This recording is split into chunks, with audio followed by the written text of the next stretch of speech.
السلام علیکم دوستو، جی این اسٹوری ٹی وی میں خوش آمدید۔ پیارے دوستو، کسی ملک کا ایک بادشاہ ہوا کرتا تھا، بہت نیک اور بہت اچھا۔ اس بادشاہ کا ایک بہت نیک، خوبصورت اور نیک سیرت شہزادہ بھی تھا، لیکن بدقسمتی سے جب اس شہزادے کی عمر 10-12 برس کی ہوئی تو ملکہ کا انتقال ہو گیا۔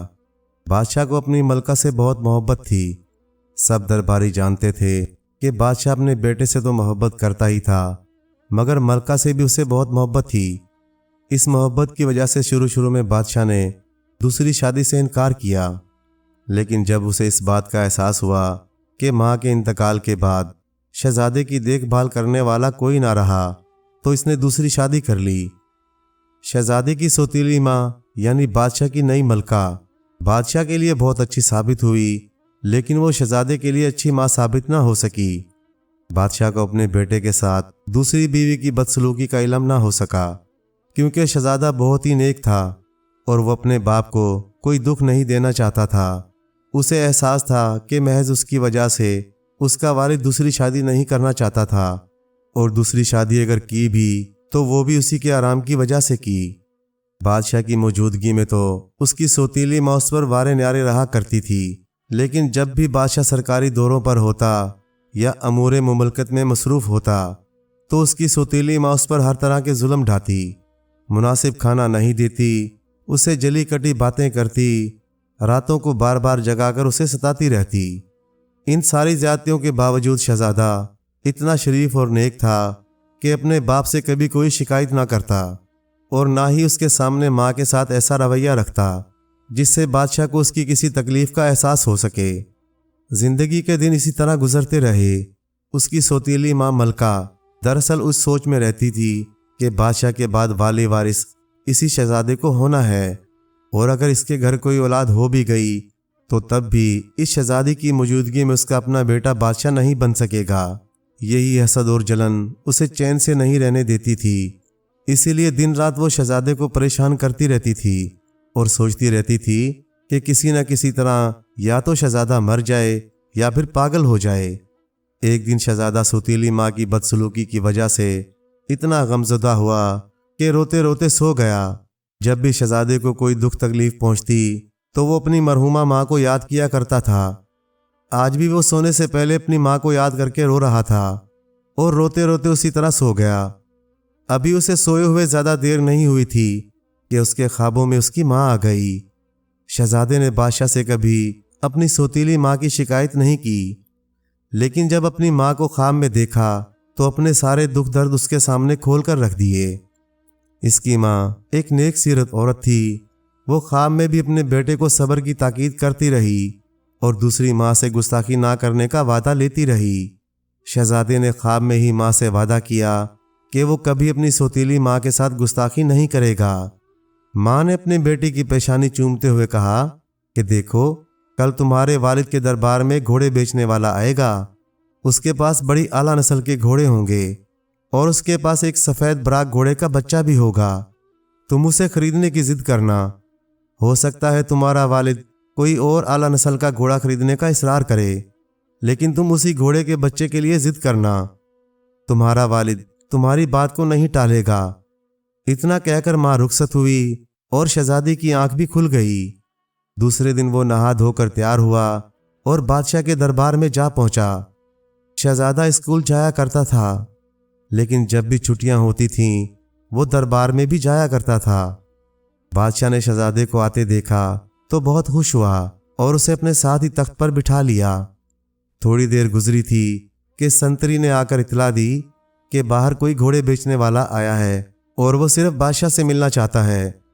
بادشاہ اور شہزادہ دونوں گھوڑے دیکھنے باہر آ گئے۔ گھوڑے بیچنے والے کے پاس بہت ہی اعلیٰ نسل کے گھوڑے تھے۔ ان گھوڑوں میں ایک بہت ہی خوبصورت گھوڑے کا بچہ بھی تھا۔ بادشاہ نے اپنے لیے چند گھوڑے منتخب کر لیے۔ شہزادے نے کہا، میں بھی ایک گھوڑا لوں گا۔ بادشاہ بولا، بیٹا، تمہیں جو بھی گھوڑا پسند آئے وہ ہم لے لیں گے۔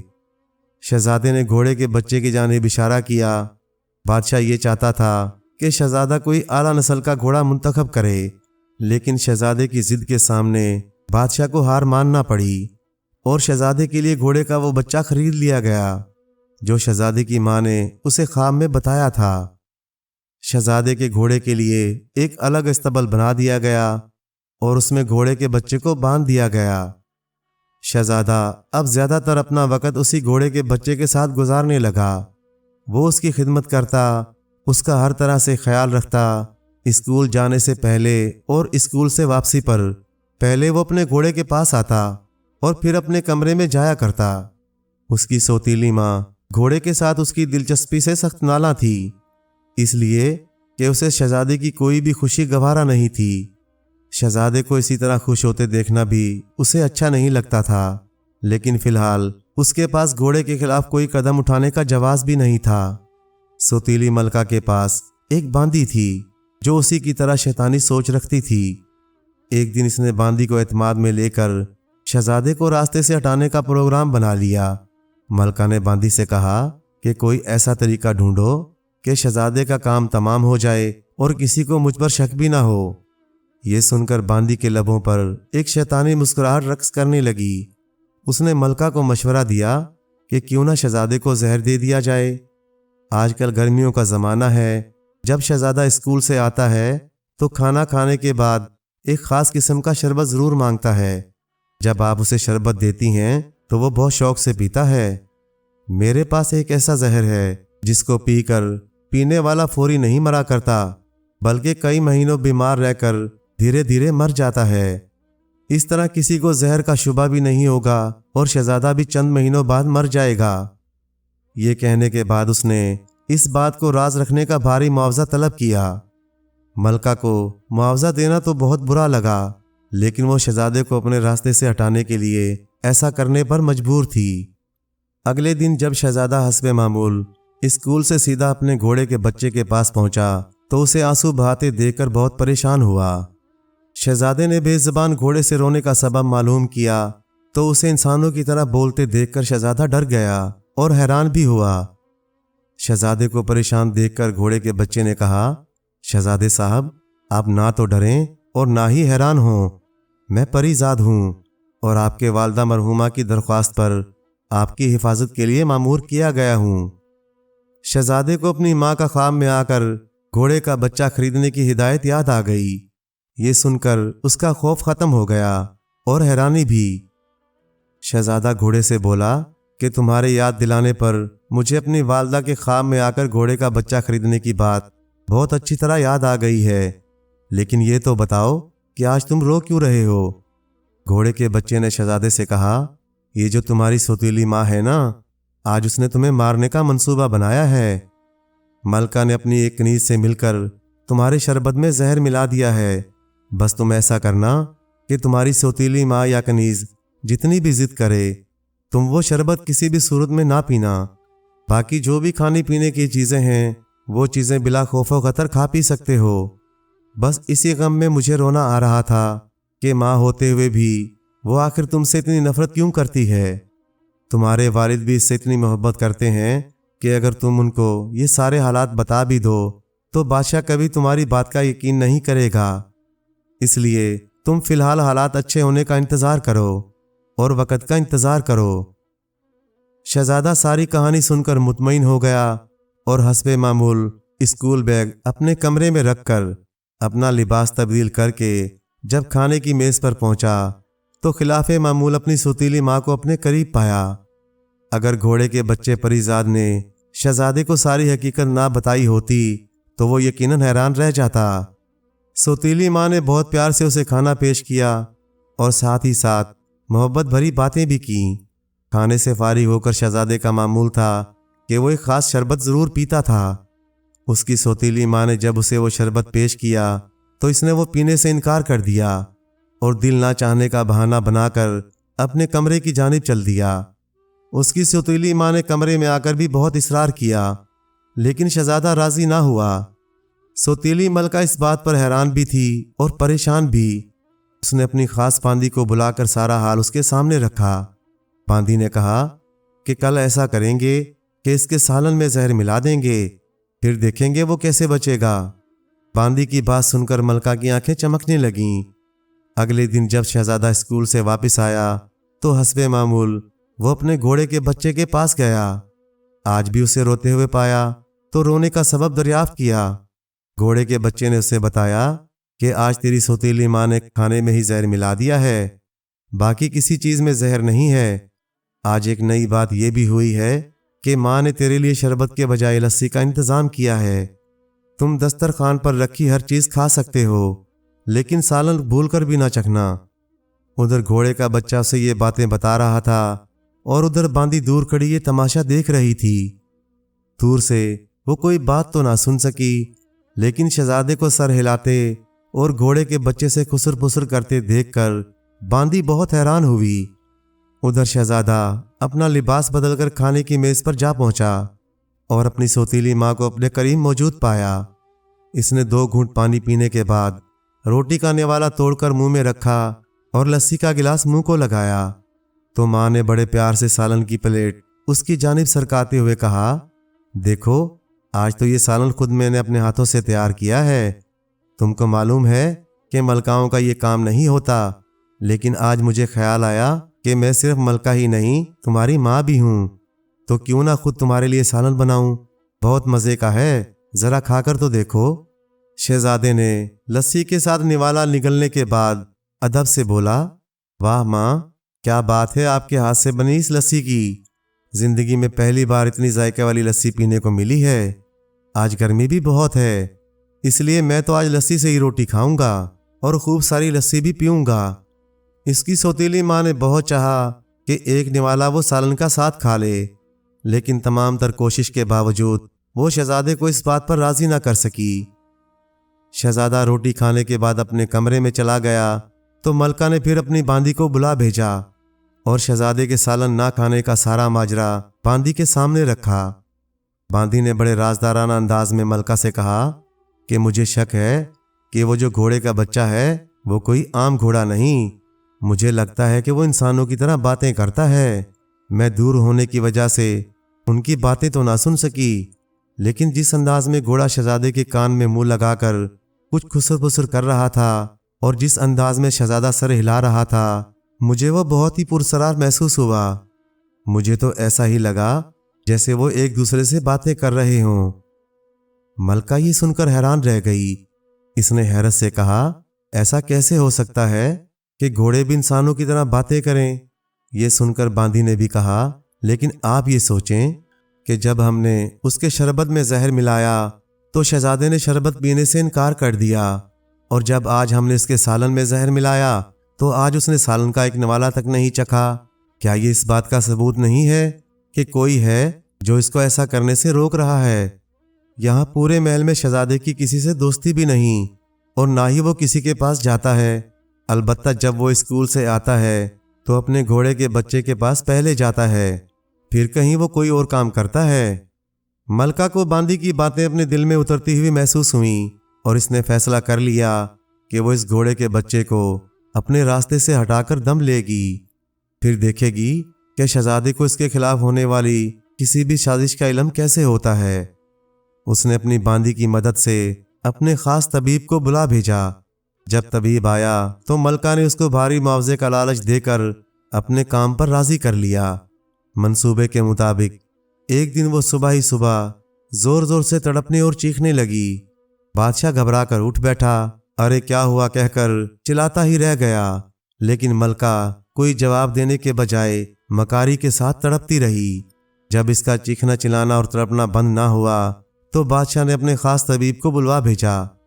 وہ بھی بکھلانے اور گھبرانے کی اداکاری کرتے ہوئے حاضر ہوا اور بادشاہ سے ماجرا دریافت کیا تو بادشاہ نے اپنی ملکہ کی کیفیت کے بارے میں طبیب کو آگاہ کیا۔